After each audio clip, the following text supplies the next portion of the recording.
చెప్పండి, ఈ ఖడ్గం ఎలాంటిదట? అనండి. ఔన్నత్యం అంటే చెప్పండి, చెప్పండి గట్టిగా. ఔన్నత్యం అంటే గొప్పతనం. మానవాళి జీవితంలో ఒక నీచమైన వాడిని గొప్పవాడిగా మార్చగలిగిన శక్తి దేవుని వాక్యంలో ఉంది. ఎగైన్ నేను మరలా చెప్తున్నాను, వాక్యం వినటానికి నీకు కట్టడిగా ఉంటుంది. అది కట్టడి కాదు, క్రమశిక్షణ. నీ కాళ్ళకు చేతులకు బంధకాలు వేసినట్లుగా ఉంటుంది. అది బంధకాలు కాదు. ఆ బంధకాల వెనుక నోటి మాటలతో చెప్పలేనంత భద్రత దాగి ఉంది. నేను మిమ్మల్ని ఒక మాట అడుగుతాను. గవర్నమెంట్ వాళ్ళు ఒక రూల్ పెట్టారు, 2 వీలర్ డ్రైవింగ్ చేసేటప్పుడు తప్పకుండా హెల్మెట్ పెట్టాలి. అది ఆజ్ఞ. వినటానికి నాకు స్వేచ్ఛ లేదే, ఇదంతా నాకు బంధకం లాగుందే అని అన్నట్లుగా అనిపిస్తుంది. 2 వీలర్ మీద ప్రయాణమే వెళ్ళేటప్పుడు హెల్మెట్ పెట్టుకోవటం అది బంధకం అందామా, భద్రత అందామా? కొంచెం గట్టిగా, బంధకం అందామా, భద్రత అందామా? హైవే మీద ప్రయాణమే వెళ్ళేటప్పుడు 100 స్పీడ్ మీరు దాటొద్దు, అది బంధకం అందామా, భద్రత అందామా? అది కట్టడందామా, క్రమశిక్షణ అందామా? ఇదిగో పలానా చోట మలుపు ఉంది, నువ్వు స్లో చేసుకో, 40-50 కంటే ఎక్కువ స్పీడ్ వెళ్ళొద్దు అని అన్నారు. నేను ఈ టర్నింగ్ దగ్గర కూడా 150 స్పీడ్ వెళ్దామంటే ఈడు 50 పెట్టాడంటే నాకు స్వేచ్ఛ లేకుండా చేశారు అని అన్నావనుకో, ఆ తర్వాత మెలకలు తిరుగుతూ పైకి వెళ్ళిపోవాల్సిందే. ఈ కట్టడ, ఈ ఆజ్ఞ ఎలా బంధకంలాగా కనపడుతుందో, బంధకం కాదు, వాటి వెనుక భద్రత ఉంది. వాటిలో భద్రత ఉందో లేదో నాకు తెలియదు, కానీ ప్రతిరోజు నువ్వు వినే వాక్యం నోటి మాటలతో చెప్పలేనంత భద్రత నీకు, నీ కుటుంబానికి, నీ పిల్లలకు నా దేవుడు అనుగ్రహించునుగాక. ఈ ఖడ్గం ఎలాంటిదై అంటే, ఎగైన్ మరలా చెప్పండి, నీకు ఔన్నత్యమును కలుగు చేయు ఖడ్గము అన్నాడు. ఇదే మాట 149 కీర్తనలో రాసింటే చూడండి.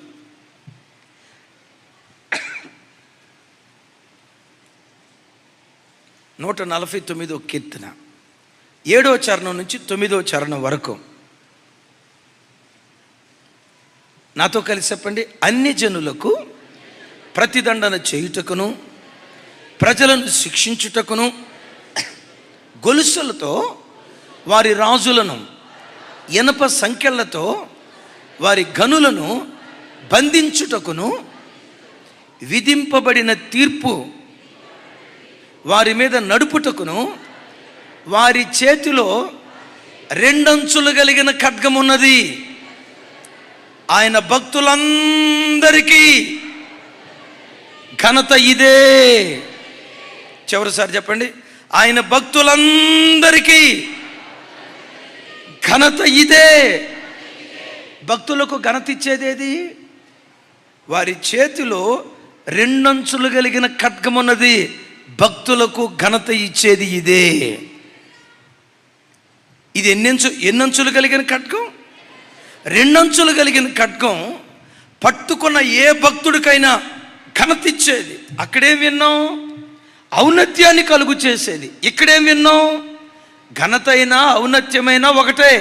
నా ప్రభు బిడ్డలారా చెప్తాను, ఒక నీచమైన బ్రతుకును ఘనమైన బ్రతుకుగా మార్చగలిగిన శక్తి జీవము గల దేవుని వాక్యంలో రాయబడి ఉంది. ప్రజల చేత తృణీకరించబడిన ఒక అపవిత్రపు జీవితాన్ని పవిత్రమైన జీవితంగా తీర్చిదిద్దగలిగిన శక్తి జీవము కలిగిన దేవుని వాక్యంలో రాయబడి ఉంది. జీవము కలిగిన దేవుని వాక్యంలో ఉంది. భక్తులందరికీ ఘనతను కలుగు చేసేది ఇదే.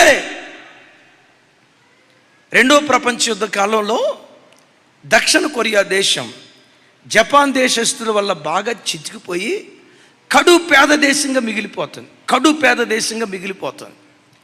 వాస్తవంగా 2వ ప్రపంచ యుద్ధ కాలంలో దక్షిణ కొరియా దేశం కమ్యూనిస్టు భావజాలాలు కలిగిన దేశం. అయితే కొంతమంది ఆ దేశంలో ఆ రోజుల్లో క్రైస్తవులు ఉన్నారు. ఓ క్రైస్తవ కుటుంబంలో ఇంటి యజమానుడు చనిపోయాడు. ఆ కుటుంబ భారం చిన్న కుర్రోడు మీద పడింది, వాళ్ళ కొడుకు మీద పడింది. ఏదో ఉద్యోగం చేస్తున్నాను, సంపాదిస్తున్నానని తల్లికి చెప్పేవాడు. ఏ ఉద్యోగం చేస్తున్నాడో తల్లికి తెలిసేది కాదు. ఒకరోజు కొడుకుని అడిగింది, రే నాన్న, రోజు రాత్రిపూట డ్యూటీకి అని వెళ్తున్నారు, డబ్బులు తీసుకొస్తున్నారు 1000 రూపాయలు, ఏ ఉద్యోగం చేసి సంపాదిస్తున్నారా చిరునవ్వి నవ్వి బాబు వెళ్ళిపోయాడు. వెంటనే ఈ తల్లికి డౌట్ వచ్చి ఈ బాబు స్నేహితుడిని పిలిచి అడిగింది, రేయ్ నువ్వు అన్నయ్య రాత్రిపూట ఏదో డ్యూటీ అని బయలుదేరి వెళ్తున్నారు, అన్నయ్య నీవు ఏ ఉద్యోగం చేస్తున్నారు రా అని అడిగింది.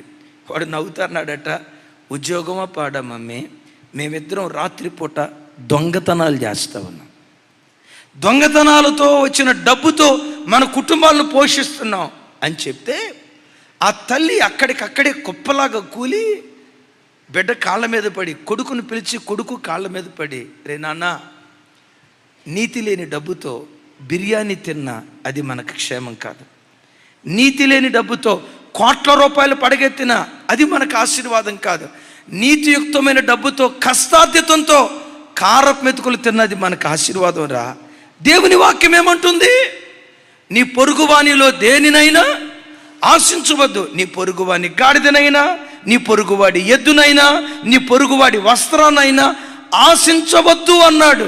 బాబు, ఆశించటమే తప్పైతే దొంగిలించడం ఇంకెంత ఘోరమైన పాపము కదా. నీ కాళ్ళు పట్టుకుంటారా? దొంగిలించదు. ఒకవేళ దొంగిలిస్తానంటావా, నీ కష్టాధ్యతో నాకొద్దు, ఇది భయంకరమైన శాపం రా బాబు, తల్లి ఏడ్చుకుంటా చెప్పిందట. ఆ బాబు వెంటనే తల్లి మాటకు లోబడి ఈ రోజు నుంచి మానేస్తానమ్మా. అయితే మానేస్తా కానీ ఎలా కుటుంబాన్ని నేను పోషించాలమ్మా? తల్లి చెప్పిందట, ఏదో ఒక పని చేసుకోరా నాయన, మనం ఆరాధించే దేవుడు ఎవరో తెలుసా? మన చేతిలో ఉన్నదాన్ని ఆశీర్వదించి చేతిలో ఉన్నదానితోనే చిత్ర విచిత్రాలు జరిగించే దేవుడు. మన చేతిలో ఉన్నదానితోనే అద్భుతాలు చేసేవాడు. దీని ప్రక్కన పెట్టి దాని దగ్గరికి పరిగెత్తాల్సిన అవసరం లేదు, దాన్ని ప్రక్కన పెట్టి దీని దగ్గరికి పరిగెత్తాల్సిన అవసరం లేదు. నీవు ఆరాధించే దేవుడు నీ చేతిలో ఏదుందో దానితోనే అద్భుతం చేస్తాడురా. ఏదో ఒక పని చేయి. సామెతలో ఒక మాట రాస్తుంది, ఏ పని చేసినా లాభమే కలుగును అనండి. ఇంకొంచెం పెద్దగా, ఇంకోసారి చివరిసారి చెప్పండి. పని చేయటం నీ పని, లాభం ఇవ్వటం దేవుని పని. నీతియుక్తమైన పని చేయటం నీ పని, నీ పనిని ఆశీర్వదించి దానికి లాభంగా మార్చటం అది దేవుని పని. నీ పని నువ్వు చేయి, దేవుని పని దేవుడు చేస్తాడు. ఇదే మాట చెప్పింది. ఇక బాబు ఏం చేశాడంటే, పాత సైకిల్ ఒకటి తీసుకొని ఇటువైపు ఒక సంచి పెట్టుకొని ఇటువైపు ఒక సంచి పెట్టుకొని సైకిల్ బెల్లు కొడతా దక్షిణ కొరియా దేశంలో వీధులు వీధులు తిరుగుతా పాత సామాన్లు కొంటాం, పాత సామాన్లు కొంటాం, పాత సామాన్లు, ఇనప సామాన్లు కొంటాం అని అరుచుకుంటా వీధి వీధి తిరిగాడట. 2 సంవత్సరాలు అట్లా కష్టపడ్డాడు. ఆ పాత ఇనప సామాన్లు కొని ఒక గదిలో పెట్టేవాడు. 2 సంవత్సరాల వ్యాపారం బాగా ఆశీర్వదించబడింది. ఇప్పుడు ఏం చేశాడంటే, ఆ షాపులో తానుండి 4 వర్కర్లను పెట్టుకొని ఆ 4గురితో పాత సామాన్లు వీధి వీధికి కొనుక్కొని రమ్మని, వీధి వీధికి వెళ్ళి కొనుక్కురమ్మని పంపించాడు. వీధి వీధికి వెళ్ళి వాళ్ళు సామాన్లు తీసుకొని వస్తే ఈయన ఒక చోట పెట్టి వ్యాపారం అంచెలంచెలుగా ఆశీర్వదించబడింది. కొన్ని సంవత్సరాల తర్వాత ఆ వ్యాపారం దీవించబడితే ఇక పాత సామాన్లు కొనటం కాదు, చిన్న ఫ్యాక్టరీ పెడదామని చిన్న ఐరన్ ఫ్యాక్టరీ స్టార్ట్ చేశాడట. ఆ ఫ్యాక్టరీ కూడా అంచెలంచెలుగా ఆశీర్వదించబడింది. కొన్ని సంవత్సరాల తర్వాత అదే దక్షిణ కొరియా దేశంలో కార్లు తయారు చేసే ఫ్యాక్టరీనే స్థాపించాడట. అదే దేవు మోటార్స్. ఇక్కడ కూర్చున్న వాళ్ళలో దేవు మోటార్స్ పేరు ఇక్కడ కూర్చున్న వాళ్ళలో కొంతమందికి దేవు మోటార్స్ పేరు వినకపోయి ఉండొచ్చు, తెలియకపోయి ఉండొచ్చు. గాబ్రియల్ అన్నకు తెలుసు. ఒకప్పుడు ఉండేది కదా నీకు ఆ కారు, దేవు మోటార్స్ కార్లు తయారు చేసే ఫ్యాక్టరీని దక్షిణ కొరియా దేశంలో పెట్టాడట.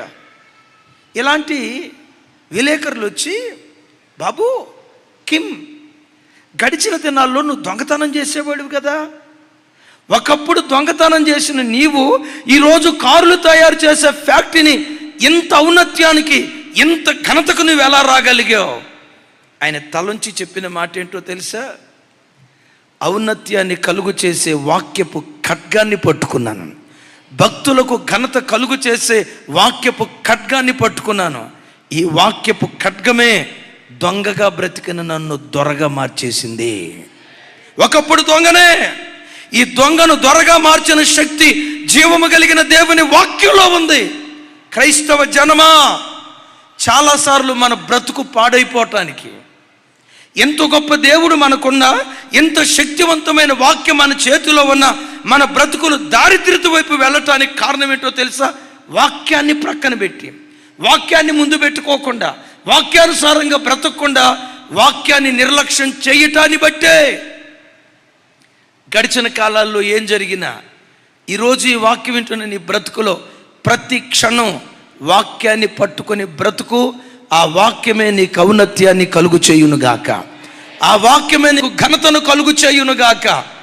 మరోసారి ఈ మాట అనండి, భక్తులందరికీ ఘనత ఇదే. ఇంకోసారి చెప్పండి, ఎవరికి ఘనతనిస్తుంది? కొందరికి కాదు, వాక్యాన్ని పట్టుకొని భక్తిగా బ్రతికే ప్రతి వాడికి ఈ వాక్యం ఘనతనిస్తుంది, వాక్యం ఘనతనిస్తుంది. ఇంకొక మాట చెప్తా, మీకు ఘనతనిచ్చే శక్తి నా చేతిలో లేదు, ప్రపంచంలో ఏ సేవకుడి చేతిలో లేదు. ఆ పాస్టర్ గారి తల మీద చేయబెట్టి ప్రార్థన చేయాలి, ఈ పాస్టర్ గారి తల మీద చేయబెట్టి ప్రార్థన చేయాలి. నీ దశ దిశ మార్చే శక్తి దేవుని సేవకుని చేతిలో లేదు, వాక్యం చేతిలో ఉంది. ఆ వాక్యాన్ని పట్టుకో, వాక్యపు ఖడ్గాన్ని నువ్వు ధరించి వాక్యానుసారంగా జీవించు. ఈరోజు కాకపోతే రేపు, రేపు కాకపోతే ఎల్లుండి, ఎల్లుండి కాకపోతే ఆవలెల్లుండి, ఏదో ఒక రోజు ఈ వాక్యం భౌతికంగానైనా, ఆర్థికంగానైనా, ఆత్మీయంగానైనా ఈ వాక్యం నీ ఔన్నత్యాన్ని కలుగు చేయునుగాక. అయితే ఈ వాక్యపు ఖడ్గానికి ఎన్ని వైపులు పదునుందట?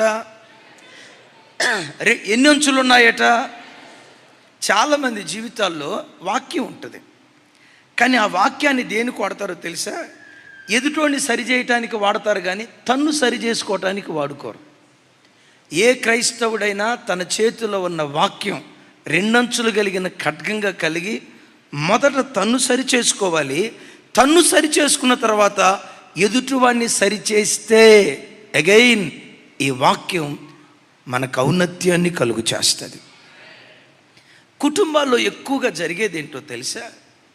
ఏమ్మా, మీ అత్తను సరిగా పట్టించుకోవట్లేదు ఏంటంటమ్మా? బైబిల్లో రూతమ్మ నయోమిని ఎట్ట చూసింది? అట్లా ప్రేమగా ఉండాలమ్మా అని కోడలతో చెప్పామనుకో, వెంటనే ఆ కోడలు ఏమంటుందో తెలుసా? అయ్యగారు, మా అత్తే గనక నయోమి అయ్యుంటే నేను తప్పకుండా రూతుని అయ్యేదాన్ని. నేను రూతుని ఎందుకు కాలేదంటే మా అత్త నయోమి కాదు గనక. సరే, కోడల మాట అందా? అత్త దగ్గరికి వెళ్ళి, ఏమ్మా, ఇంటికి వచ్చిన కోడల్ని ఎట్లా చూసుకోవాలమ్మా? ఆ రోజుల్లో నయోమి అమ్మ కోడలను పట్టుకొని ఏమంది? అనండి అనండి అనండి, అది చెప్పాలి. కోడలను పట్టుకొని నా కుమారి అంది. కోడల పట్ల అత్త అంత ప్రేమ పంచితే మరి నువ్వెందుకు పంచలేదమ్మా అని అన్నావు అనుకో, అయ్యగారు, నా కోడలే కనుక రూత్ అయితే నేను నయోమిని అయ్యేదాన్ని. నేను నయోమిని ఎందుకు కాలేదంటే మా కోడలు. దీనికి పరిష్కారం దొరికేది ఎప్పుడు అంటే, దీని అర్థం ఏంటంటే, ఇద్దరి చేతిలో కత్తి ఉంది, కానీ ఆ కత్తికి ఏ వైపున పదునుంది? ఒకవైపునే. అదే ఎదుటోడికి వాడే విషయంలో పదునుంది, కానీ బోధించే బోధకుడు వాక్యం బోధించేటప్పుడు మొదట తన్ను సరిచేసుకొని ప్రజలను సరిచేయటానికి ప్రయత్నం చేయాలి. అలా ప్రయత్నం చేస్తే వాక్యపు విత్తనం విన్న హృదయాలలో నూరంతలుగా ఫలించడానికి దేవుడు కృప చూపిస్తాడు. కొంచెం గట్టిగా ఆమెన్. సరే, భార్యాభర్తల దగ్గరకు వచ్చామనుకోండి, భర్తను అడిగాం, ఏమయ్యా, యేసుక్రీస్తు సంఘాన్ని ప్రేమించి సంఘం కొరకు ప్రాణం పెట్టాడట, భర్త కూడా భార్య కొరకు ప్రాణం పెట్టాలా? మరి నువ్వు ప్రాణం తీసేవాడు ఎందుకు అయ్యావయ్యా? భార్య అయ్యా.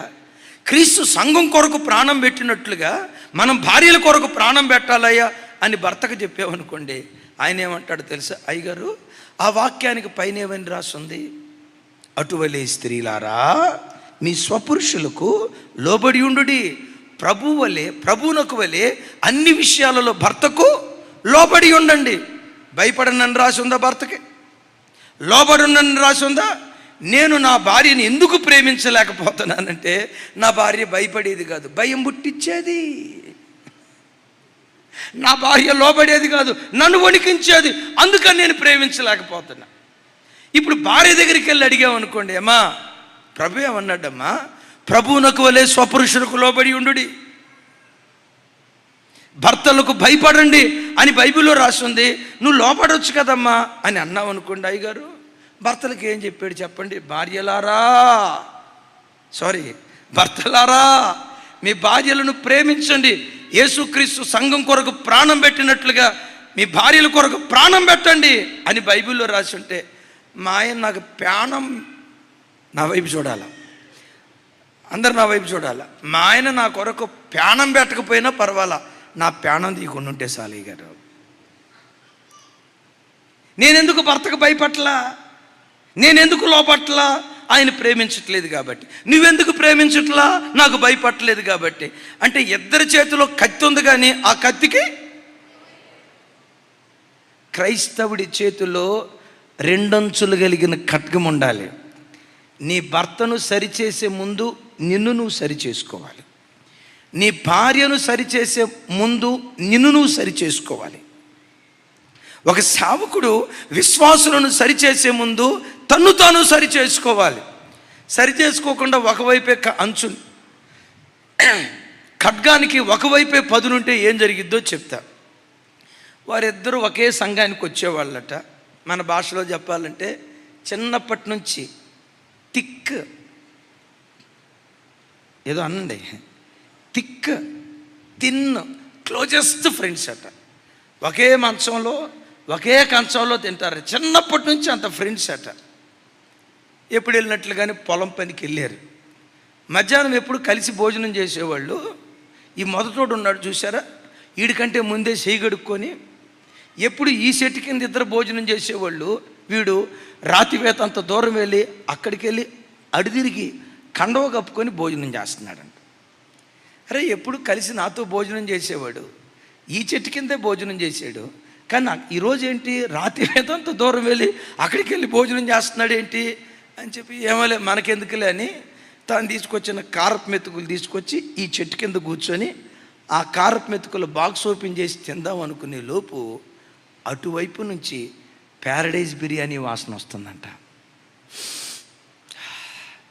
ఓహో వీడు అంత దూరం ఎందుకు వెళ్ళాడంటే ఈరోజు బిర్యానీ తెచ్చుకున్నాడు, వాడు మాంసం కూర తెచ్చుకున్నాడు, నాకెక్కడ ఈబడి దూరం అంత దూరం వెళ్ళాడా అని చెప్పి ఈడు ఆయన చూసి అంటాడట, నిన్ను వలే నీ పొరుగు వారిని ప్రేమించాలని లేఖనాలలో రాయబడలేదా అన్నాడట.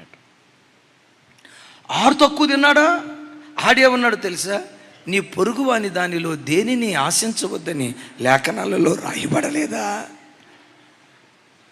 అంటే ఇద్దరి దగ్గర ఏముంది?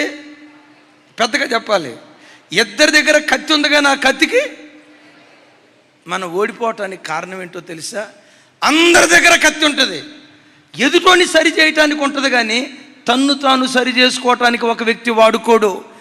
ఏ వ్యక్తి అయితే రెండంచులు కలిగిన ఖడ్గం కలిగి ఉంటాడో, రెండంచులు కలిగిన వాక్యం అనే ఖడ్గం భక్తులందరికీ ఘనతనిస్తుంది. కొంచెం గట్టిగా అయ్యా, నిజంగా వాక్యం అనే ఖడ్గం భక్తులకు ఘనతనిస్తుందా?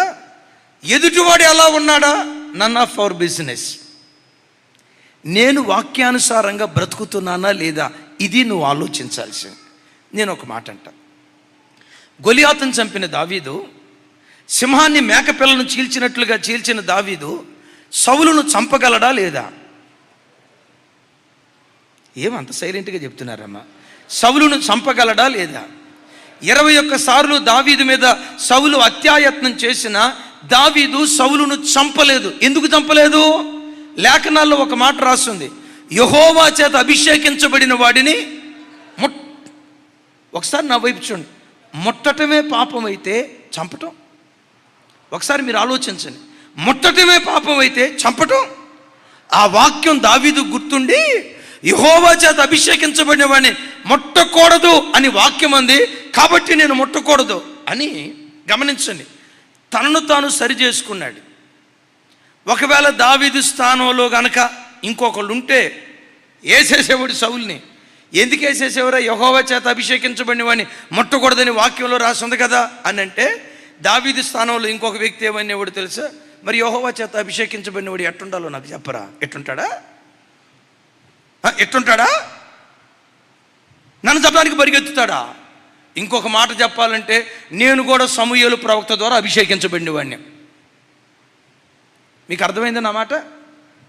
నేను కూడా సమూయేలు ప్రవక్త చేత అభిషేకించబడినవాడిని. బెత్లెహేము మా ఊరికి వచ్చి, వినండి, సౌలేమో సమూయేలును వెతుక్కుంటూ వచ్చాడు. నా దగ్గరకు వచ్చేసరికి సమూయేలు ప్రవక్తే నన్ను వెతుక్కుంటూ వచ్చాడు. నేనెవరిని? నేను కూడా యెహోవా చేత అభిషేకించబడిన వాడిని. దావీదు చేతిలో కత్తి ఒకవైపు పొదునుంటే ఎప్పుడో సౌలును లేపేసేవాడు.